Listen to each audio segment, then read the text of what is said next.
Hello, everyone.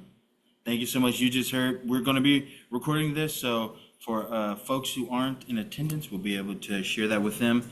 But hello and welcome. My name is Damian Scott. I'm a lead organizer at East Bay Housing Organizations. Welcome to another one of our 40-year anniversary lunch and learns. This time is going to be presented by the organizing team, and we're going to do a bit of a skill share today, an organizing skill, and that is the story of self, us, and now. And next we're just going to get into some introductions to let you know who's all here on the organizing team. Like I said, Damian Scott, lead organizer at EBHO, joined by also Dolores Tejada, our director of organizing, Ronnie Boyd, the community faith and justice organizer, and Davina Siriudum, our suburban organizer. Wanted to introduce them to you all because we had to abbreviate this training. Usually we take an hour and a half, maybe like 2 hours to do this. We got an hour today, so if you have any questions, we hope that you save them for later, or if you like, you can share them in the chat. We have collectively over 30 years of organizing experience just from within our team, so we have experts who can help you in the chat if you have any questions about this. And I also want to give a special shout out to Tori Trueshite of Sacred Heart. A lot of this presentation is based upon her work and that she did with Sacred Heart with Residents United Network before that, and we definitely want to make sure we're giving a shout out to the folks and the work that they do. Okay, all right, let's get it started. The goals for the training, of course, is develop the skills to do the story of self, us, and now, which is an effective value-based approach to storytelling. And then also we hope that you can take this and help community members tell their effective stories. So you can be, we're training the trainer this afternoon. And the story of Self, Us, and Now can help move legislators and help shift the narrative about housing insecurity and homelessness. And also we can use this to get ready for the upcoming regional bond campaign efforts. Just qualified for the ballot yesterday, which very excited about. And this is definitely a tool that we can use to convince folks with power and convince voters and to come into the cause and create community with them and get them to vote for the bond. So let's get into it. So of course, there's 3 parts of the story of self, us, and now. So the story of self it's basically how we invite others to be in relationship with you. It's the why I'm called to this work. That's that part of self, and the story of us is sort of why we're called to this work, why we matter in this effort. It's an invitation for others to join your community that you're trying to create with this story. And then the story of now, the final part, is what we're called to do right now. It's really sort of the framework that we use to help build a connection with you personally, connection with the audience, and then also give them an action at the end to let them know what we're here, what we're doing. And we're going to first talk about really try to get in depth the story of self, because it's really important. And it's it's an invitation, like we said, for folks to form a relationship with you. And let's just get into the story of self. Actually, let me backtrack a little bit to give a little more context of why we use the story of self, us, and now. Of course, we tell stories just like in general as human beings, and stories about ourselves, because it helps folks to understand who we are and why we do the things that we do. And it's storytelling as a leadership skill because it enables others in communities to immediately hear a calling, the reason why we do the work that we do. And also we'll get into it more. It isn't just sort of like your personal story, your life story, but it also, we talk about the challenges and the decisions that we made to overcome the challenges that we've had and why it led us to the place that we are, why it led us to the work that we're doing right now. And that's why we share stories, and specifically why we use the story of self, us, and now framework is because, as we know, the the housing movement is a very diverse movement and includes people of differing, power and privileges. So, and in the past, often folks with direct lived experience, felt sort of their stories being used, maybe not necessarily without their full consent, or maybe they would tell their story. They're in a meeting with legislators, they would tell their story, and then when it got time to actually figuring out the decision to this problem, that they told, they were, ushered out, and then the adults would talk about it to figure out the real solution. The story of self, us, and now basically it seeks to empower folks with direct lived experience who directly impacted to share their story with agency, and also to advocate for the change that they see, that they know from their own experience would achieve a positive outcome. And I wanted to show, am I pointing at it correctly? Kathy Eberhardt, who's one of our star resident leaders and EBHO board member, speaking to Oakland City Council, and because she has direct lived experience with being unhoused, she brings that, with her wherever she goes when she's sharing her story. And then she says, and this is why I'm up here. This is why I'm advocating for this. And this is what I know will help better, not just myself, but others. Okay. All right. And now let's get into the meat of it, the creating this story of self, us, and now. So we start with the self. Like I said, the story of self isn't necessarily your life story, because we know that can take all day, and that there's a bunch of different things that are involved in your life story, but it's really like your personal story surrounding the cause that you're advocating for. It's a story about your experiences, and the purpose of it is to get your audience to get to know you. This slide says that the story of self is knowing, and there's a bunch of different ways that you can know something. Specifically, two ways is you can know in your head, and you can know in your heart. And knowing something in your head, that's the facts of an idea. Like, we know there as a fact there are thousands of folks living on the street right now. We know that as a fact. And that could be enough for folks to cause them to act, knowing the facts. But for a lot of folks, that isn't enough just to hear the facts. And they have to know something also in their heart too, that it's a value that we do something about all the people, who are living on the street. We know that that's something as a society we should be ashamed of, is that we're living in this housing crisis. So knowing something and knowing something to cause you to act on it involves influencing and talking about the strategic analysis, the how, the mind, and the sort of the story motivation, the heart. And the story of self has both of those. And the reason why we try to have both of those is because the purpose of the story is, like I said, to get your audience to act. And a great way to do that is by, using, relying on emotion that elicits values in folks. So, it's absolutely important, because we know how influential emotions can be, and we'll get into later how there are some folks who can use negative emotions to elicit negative reactions, but there are definitely positive emotions that we can share with folks through our stories to make that connection, to let them know we have a shared value.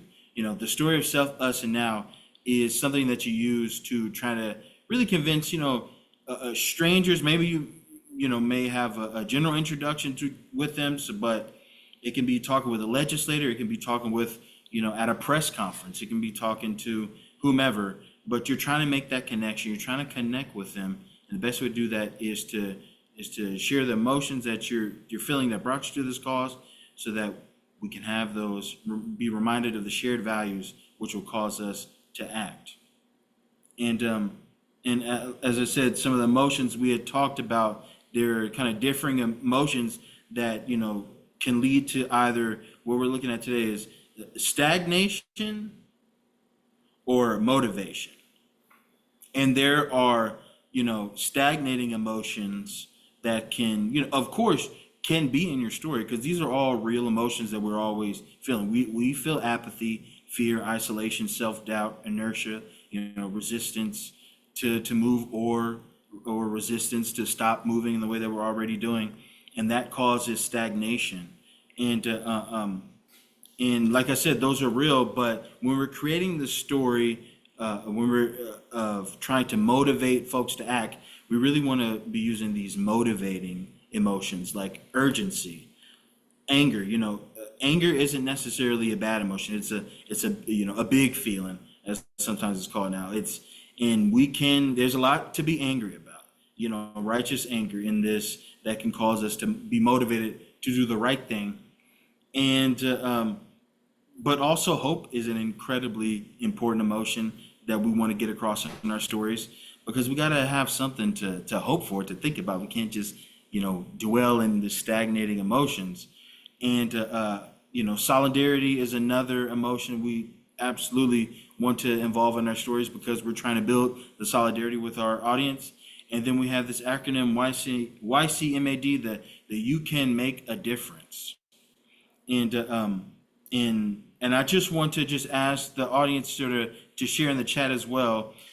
Maybe anytime where you heard a story and it filled with you with a sense of urgency, or maybe a sense of anger, or a sense of hope or solidarity, or a feeling that you can make a difference. And I would just love to just hear in the chat from folks, if you've heard a story that made you feel these emotions, and what about the story made you feel that?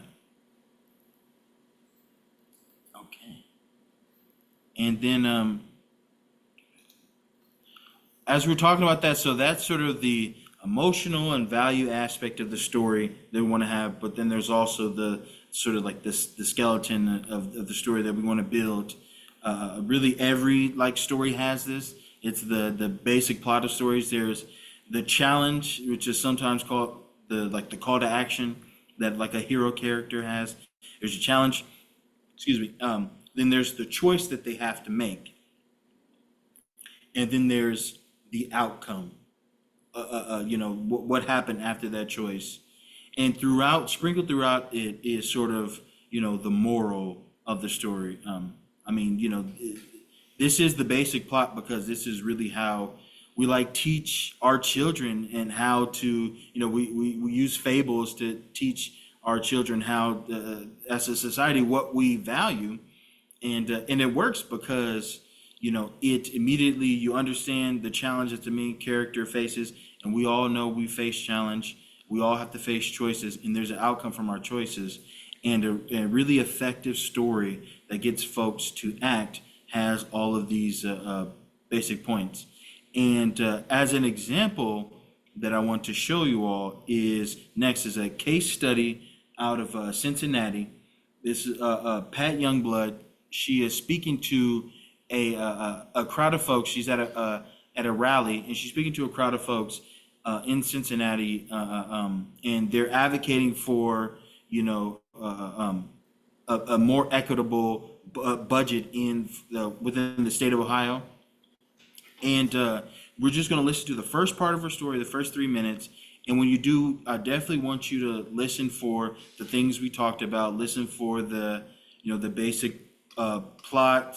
Sorry about that. I'm trying to go backwards. Listen for the basic plot, the challenge, the choice, the outcome. Listen for any value words like urgency, anger, hope, solidarity, and so we'll listen to that for about 3 minutes, and then we'll come back and discuss. You to know that I'm a part of a very large family. I am the youngest of 11. My mother was the oldest of 10, and my grandfather was one of 10. So truly, I'm from a very large family. My grandparents moved the family from Georgia to Ohio because they wanted us to have a better school system.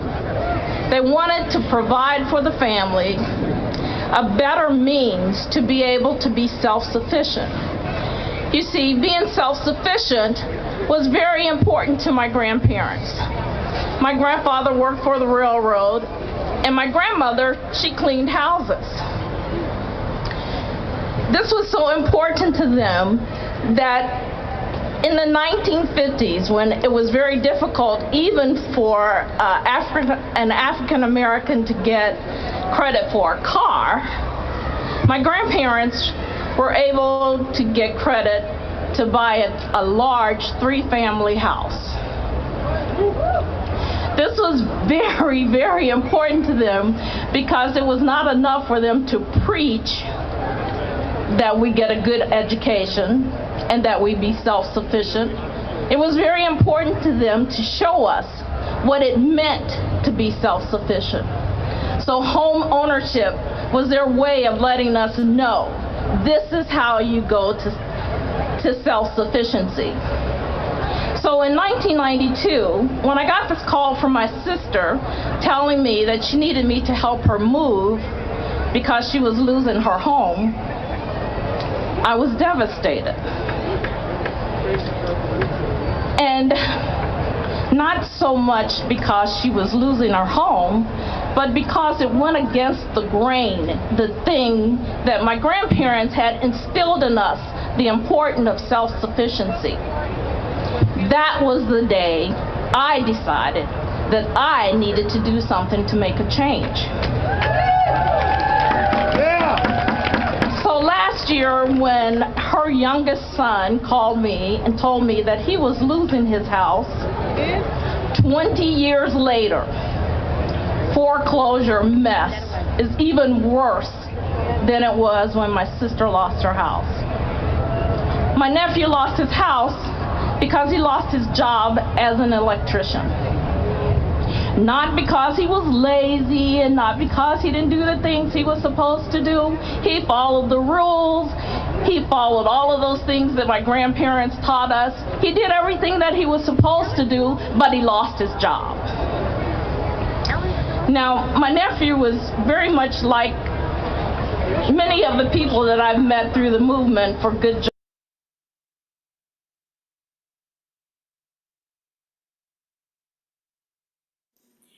Okay, and I think we might have a little bit of time to discuss if folks want to just come off mute really quick, just a couple minutes to talk. Like, what are some of the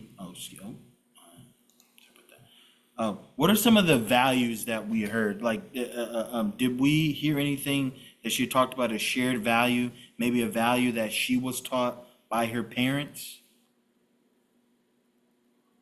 Maybe start with an S. Self-sufficiency. That's right. That's right. Is that something that we can connect with? Have we been taught maybe by a previous generation or somebody self-sufficiency and the importance of that? And the work ethic. Absolutely. Thank you, Miss Arlene. That's right. Yeah. And click through that. What about the choice that her or her parents had to make? Did anyone hear what choice that was, and maybe in the outcome that came from it?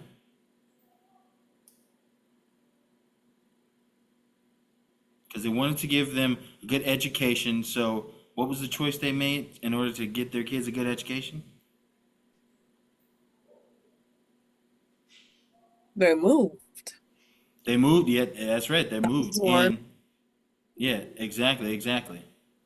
And we basically just wanted to use that as an example because she shared her story and the importance of it, and like any good story, she talked about the choices her parents had to make, the values that her parents instilled in her, and also seeing the issues in other folks in her family not being able to keep their home and keep that self-sufficiency like she was taught, how that caused her to make a choice to get involved in this movement. And so that was the story of self that we had talked about, and like Pat had showed, the story itself isn't necessarily just you as an individual, excuse me, but it can also be your family story. Uh, um, but yeah, all right. So we give full screen, and now we want to go into the story of us and now. So that's the next part of. Sorry, I'm trying to do full screen.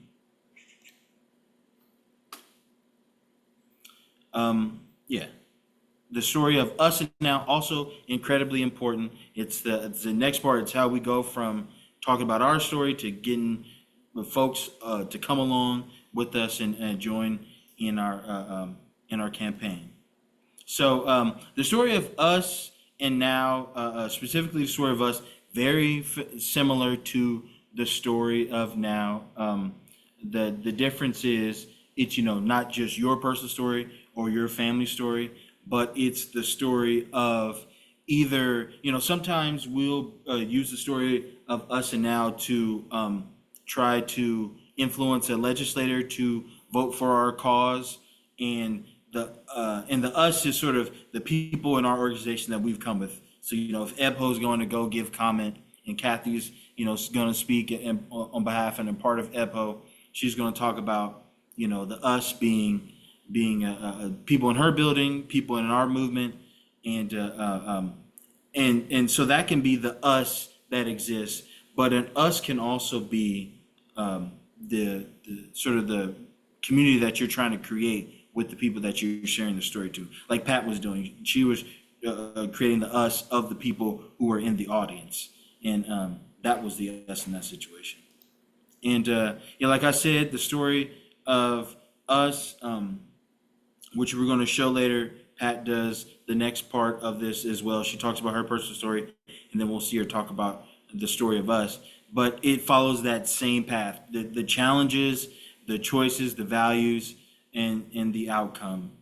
Just like the story itself, it's just larger. It's just the community instead of just the individual. And like I said, the story of us can also involve creating an us, like weaving together individual stories to create an us, because that's really is what organizing is. It's about building community of folks with shared experience or shared values, advocating for a shared goal. I think that when we do this training with our leadership academy, and folks are like trying to understand what's the story of us, why is the story of us important, and the way I like to think about it is, I think what's really important is that it creates a shared group of people. So it lets the audience know that it isn't just a single person who is involved in this who has these values. There's a group of people who have these values, but also that there are a group of people who have a shared challenge. And community organizing is about solving the shared challenges that exist, possibly because of failures of a society, failures of a system, these systemic issues that cause shared challenges. If you're just an individual person, sort of given as example, you go to speak to the county board of supervisors and you say, hey, there's mice in my unit, I'm dealing with mice, can you fix it? The board of supervisors would say, hey, we have a system already built. We have people whose job it is to go investigate this situation, to go to put down traps. We created this system to help to deal with individual problems. And if one person is coming to tell us about mice, then there must not be a systemic issue. Go talk with, here's the number to call, yada, yada, yada. But if it's a building full of people who have this issue, or if it's a neighborhood full of people, or if there's, multiple landlords who in all their buildings, they have this issue, well, it's not just an individual problem that can be solved within the regular system. Now it's a systemic issue. It's a systemic challenge. It's a shared challenge. And that's why the story of us is incredibly important, because it shows to your audience, often the folks with power who can make a difference, who can change the system. It lets them know that it's not just me dealing with this. It's not just one person who fallen down on their luck. there's a systemic issue that we need to fix. And that's why it's incredibly important we identify the us. It's either the people that you brought, or it's the people you're trying to talk to bring into the movement. And the way that you have to do that in order to, I would say, to keep people wanting to be involved in your movement is to give them a solution and a hopeful outcome. It's not enough. So community organizing isn't just also collecting people to talk about how, their challenges, to talk about how bad things are, and then at the end of the day, go home, back to your unit. No, it's to go, all right, we've all come together. We all value living in a building without mice. We all are facing this challenge. And what's the outcome that we can do? The outcome is getting the county to actually do something about it, or changing the things, or increasing funding so that we actually can get this done. What's really important to creating your stories, bringing people into the movement, and is to give them a hopeful outcome, and to really imagine how a possible future, a realistic and possible future. And that's exactly what EBHO does. And that's exactly what EBHO did when we were creating our strategic plan for the future. We talked to our members, and we had this imagining exercise to say, to look and basically go, how would it look if we won? How would it look if we had housing stability? And Oh, yeah, of course. sorry about that. Okay. And so that's something that we had talked about, and I think it's really important that we take the time to imagine our future, because if we can't imagine a future, if we can't imagine the solutions to the problems, then how could we ever see it actual in reality if we can't even think of a solution to our problems? And that's why it's important that we give folks hope, and when we're imagining the future. And and then when we're getting into the now, the story of now, that's basically the choice that we're giving the audience. Like, is the audience now? What's on them? It's the call to action. It's saying, all right, this is clearly, there's been an issue with not just with me, but with a community of folks. There's a reason why we all need to get organized and come together, and we've identified the solution. Now, will you make the choice to join us in solving this issue? Will you make the choice to joining our movement, to either advocate for to the change makers to get it done, or if you're talking directly to the change makers, will you vote for this? Will you increase funding to this program? Will you vote for this bond in November? And that's really the eventual goal of the story of Self, Us, and Now, is to make that personal connection with your story, make that community connection with the story of us, and then give them a direction, give them a choice, and say, this is how we can solve our problem. And next, I want to go to finish up Pat's story, and also listen. So this is the second half, which talks about the story of us, and the call to action, which is the story of now. And like we were doing before, definitely listen for like the transition. That's also really important, is a good segue to get from us to now. So definitely listen for the segue she makes to get to the story of self, the story of us, and listen to any of the challenges that she says that the community is facing, that the us is facing, and then also try to identify what's the now. Try to identify what's the action that she's given the audience. All right, let's listen to Pat. Jobs and strong communities. Alexis was a student, went through school, got great grades, managed to get into college, graduated, got a degree in finance, but now she can't find a job. Holly and her husband both had great jobs. did everything that they were supposed to do. They were in the systems doing what they thought was right. But when Holly's husband got cancer, they found out that their health insurance could not cover the expenses. They almost went bankrupt. You see, all of these people, all three of them, and many more in the movement, they're the families of Ohio, the families that need a budget that will support services and systems that will build a strong community. It is not enough. It is not enough for us just to be angry and self-defiant about what's happening. You need to understand, to cut back, to make cutbacks that take the state, for example, in the preschool education system from the best to the bottom, does not create a good state. I don't even think I can do that. To make cuts in the education system, to cut away teachers and staff in the education system does not make this state that my grandparents brought the family here to, it does not make this a great state.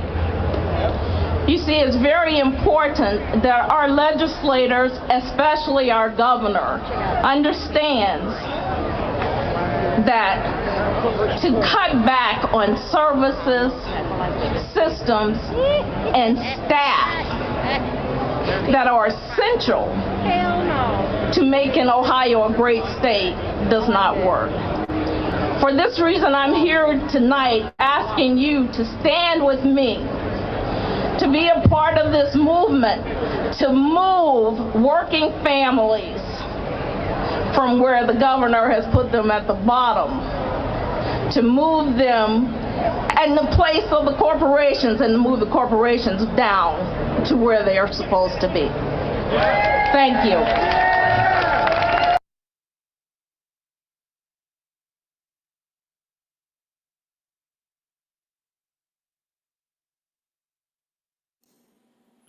All right.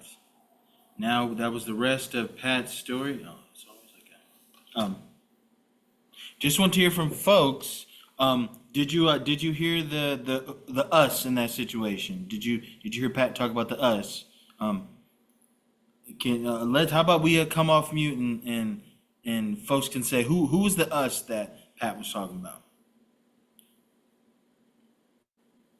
Families in Ohio. Okay, yeah, families in Ohio, absolutely. And what was the challenge that she said that families in Ohio, that that they were facing?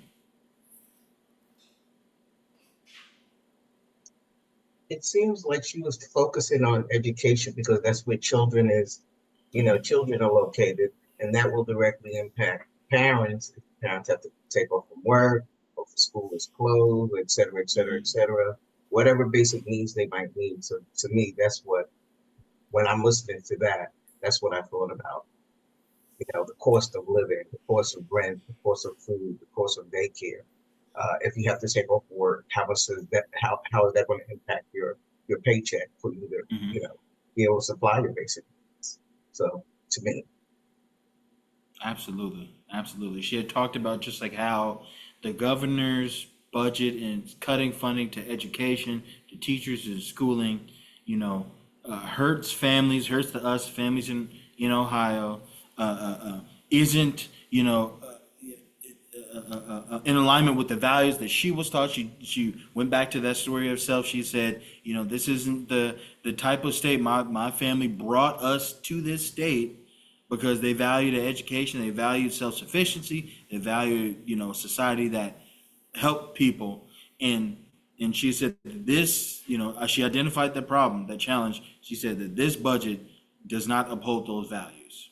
And then do we hear it now? Do we hear a call to action? Do we hear what we can do about it?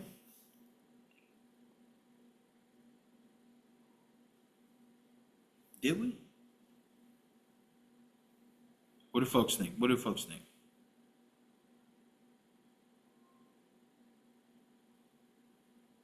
Not everybody talk at once now.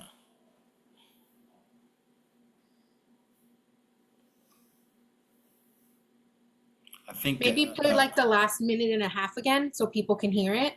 yeah, you know what? Let's do that. Let's do it because we got time. Yeah. Let's do the last minute and a half. Angry and self-defiant about what's happening. You need to understand to cut back, to make cutbacks that take the state, for example, in the preschool education system from the best to the bottom, does not create a good state. I don't even think I can do that. To make cuts in the education system, to cut away teachers and staff in the education system does not make this state that my grandparents brought the family here to, it does not make this a great state.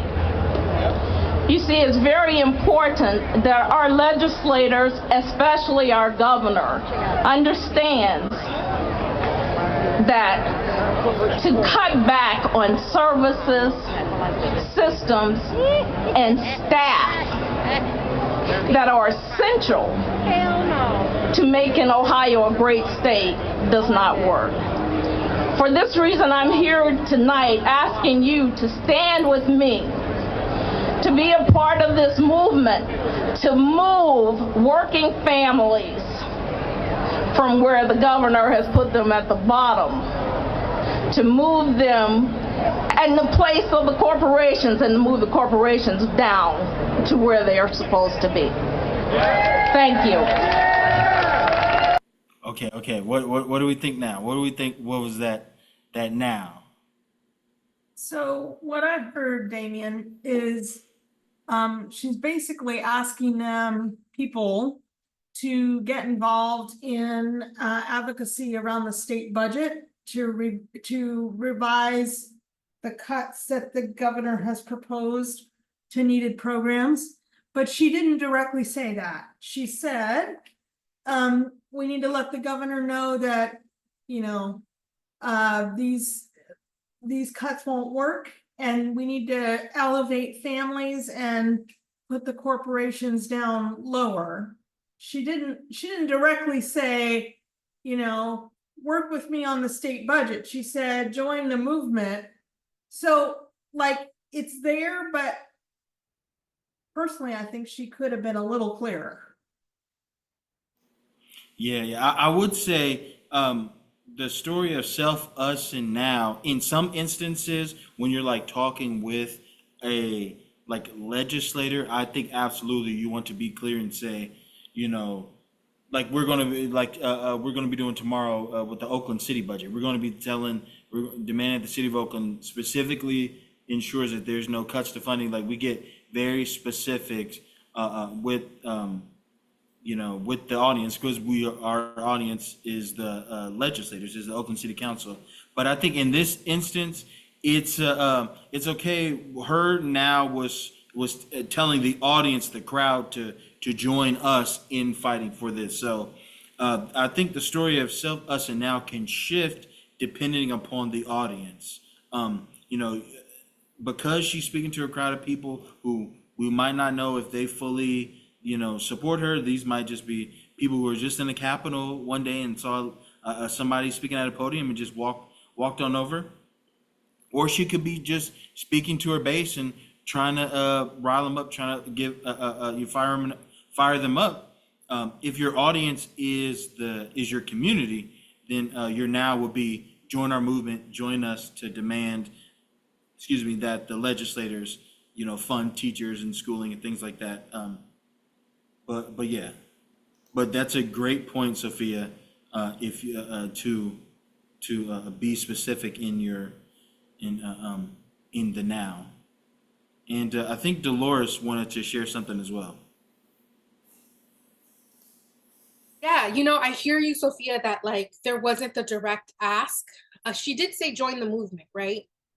And I think what people find, what studies find is that when you illustrate the story, Kiki mentioned in the comments about imagery, when you illustrate the story, when you put a name to things, it has a bigger impact. So she named 3 different people that had different experiences with jobs and with healthcare. And then she talked about preschools. And so she, I think the reason why in this instance, she's using language like join the movement is because that kind of, she went specific with her examples and then did a broad ask of like join the movement so that it captivates people. But also when we go into legislative offices and we use this strategy of the story of us, the story of me, us now, is that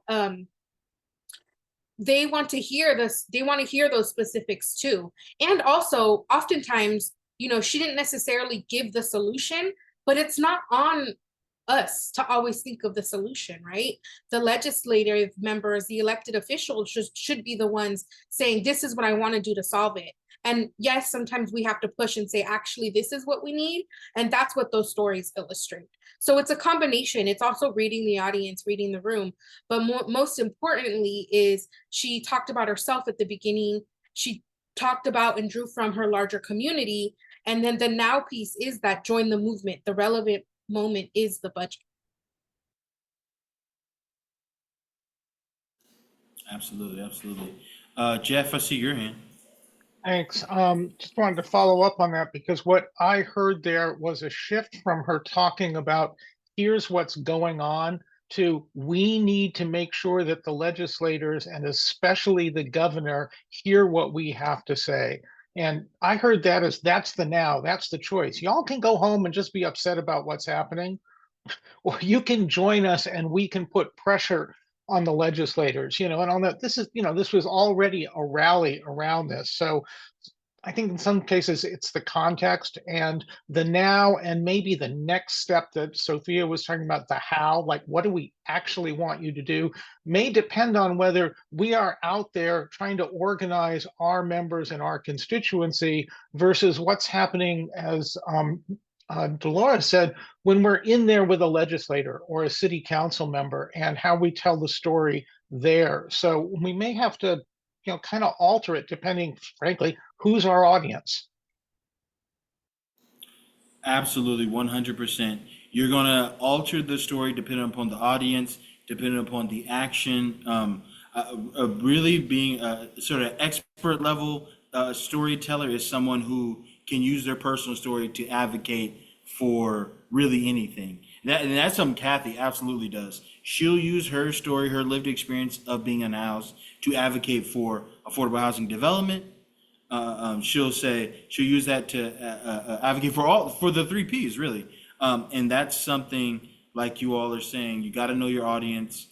You got to know what the action is, and you're sort of building your story based upon that.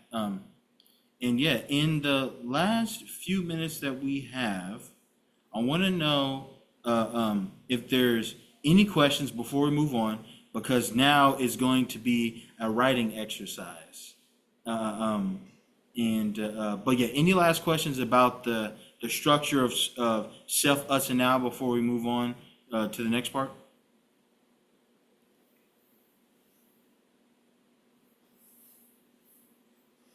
Ms. Arlene, I see you unmuted. Nope. Okay.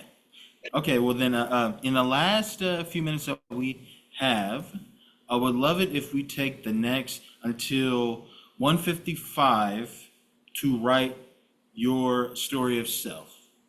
And really, this story is like Pat was. Hers was 3 minutes long. That's maybe 300 words, I think, 250 to 300.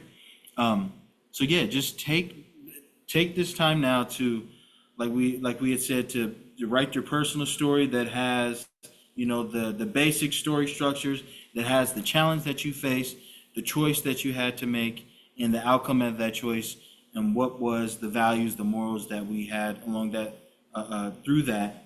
And yeah, so we're going to take the next 5 minutes to write our personal stories. And if you all have any questions during that time, share it in the chat. We'd love to answer them. But yeah, till 1:55, we'll come back after that. And maybe if somebody's brave, they can share their personal story. Okay. See y'all in a bit.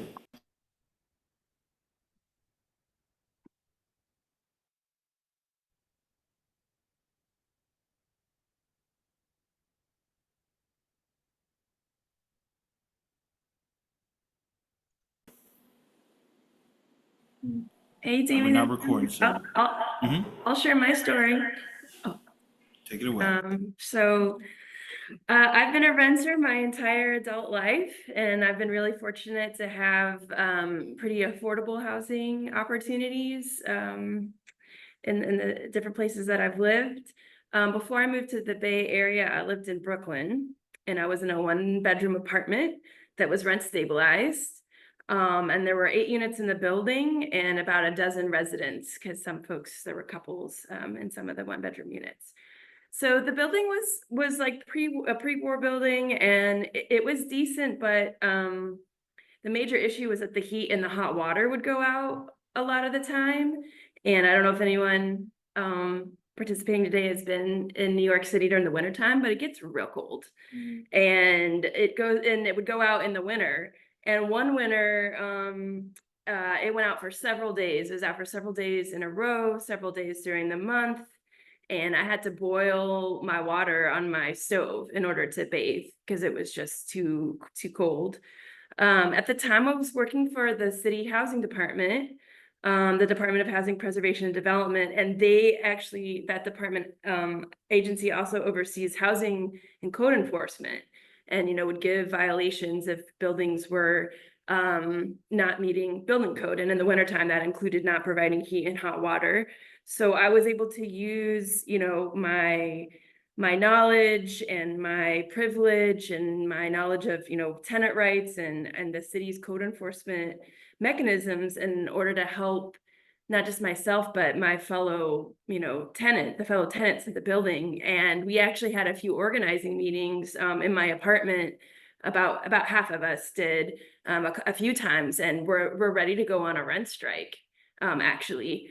Because it was because it was that bad, and our calls for help and to get a permanent fix just were going unheeded. So, and then I also, without doing anything that was unethical, I also, I worked in the department where the code enforcement happened. And so I also just made sure to talk to my colleagues to make sure I understood the process and that I was, filing the complaints appropriately and things like that. And again, not just to advocate for me, because I was young, I could hang, I was tough, but there was some elderly residents in the building, and and I don't know how they were getting by. So that's one of my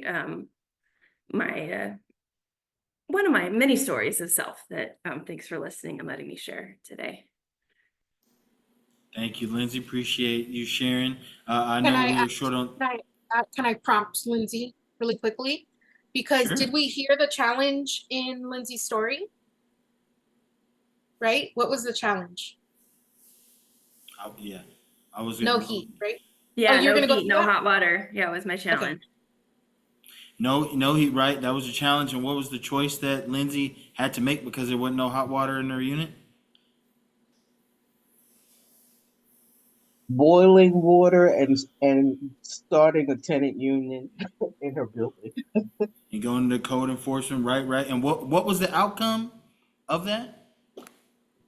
Well, they did. I Outcome? should say they did end up fixing it because we had drafted a draft letter about the rent strike. Whenever I reached out to the property management, I reiterated that I knew what our rights were around code enforcement, and so finally got them to move and replace the boiler. They just need to replace the boiler. Just replace the boiler. Absolutely. And that was the outcome of it. And yeah, thank you for sharing that. That was a great example of the challenge, the choice, and outcome. Sorry to interrupt. One thing that I wish I could have heard more was how your principles or your morals tie into your story, right? So one key thing that you could have said was everyone deserves heat in the winter. Everyone deserves to be able to take a bath without having to boil water. So what is that like key moral position that people will agree with, that you can tie into your story, where people are gonna go, oh yeah, like you can't argue against that, right? You can't argue that everyone deserves heat or not to freeze, right?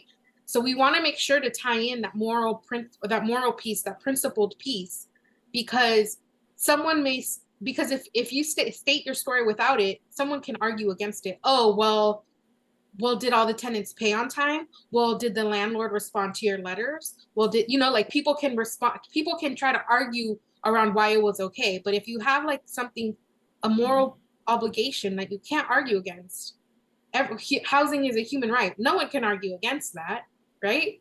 So you want to tie that in there into your story to make it impactful. That's great feedback. Thank you, Dolores. Absolutely. Appreciate that feedback, Dolores. And for everyone else, so we're done. We're at 2:00, but I just wanted to say, you got homework, folks. Your homework is to write the other part, the story of us and now. So we worked on the story itself. Maybe work on that. Kate's going to send out a sort of rubric that we have that have prompt questions to make it easier for you to write out your story of self, us, and now. And and then later, if you feel brave enough, you can share that with me, Damien@ebho.org, and we can talk.